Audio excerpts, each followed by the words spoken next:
أهلا بيكم مع وصفة جديدة من وصفات Heaven's Kitchen. النهاردة هنعمل وصفة كرومب بطريقة جديدة وسهلة.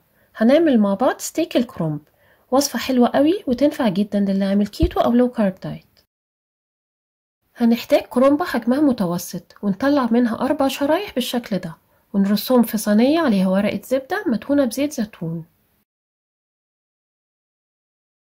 ودلوقتي هنعمل التتبيلة، وهنحتاج 3 معالق كبار زيت زيتون، معلقة صغيرة ملح هيمالايا، نص معلقة صغيرة فلفل اسود، معلقة صغيرة بابريكا، معلقة صغيرة بودرة ثوم، ومعلقة صغيرة كمون، ونقلبهم كويس قوي مع بعض.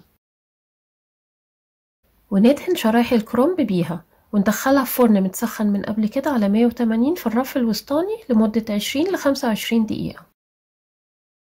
ودلوقتي في طاسة على نار متوسطة هنحط 3 معالق كبار زيت زيتون، وأول ما يسخن هنحط بصلة كبيرة متقطعة جوليان و3 فصوص توم مفرومين، ونقلبهم مع بعض لمدة دقيقتين.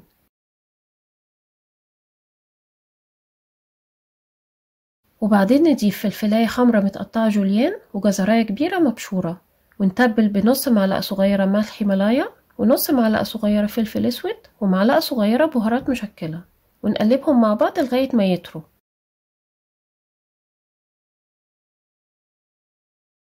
وبعد كده نطلع صينية الكرنب بس ما نطفيش الفرن، ونغطي شرايح الكرنب بطبقة من الخضار وعليها طبقة من الجبنة الشيدر أو الموتزاريلا المبشورة.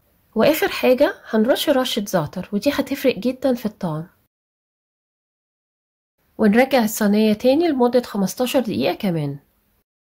وبكده يكون ستيك الكرنب بتاعنا جاهز للتقديم. مغذي جدا وسهل في عمايله وطعمه بجد حلو قوي. جربوه وقولولي رأيكم في الكومنتس. ولو عجبكم ما تنسوش السبسكرايب والجرس واللايك والشير عشان توصل لكم كل وصفاتنا الجديدة. وبالهنا والشفا.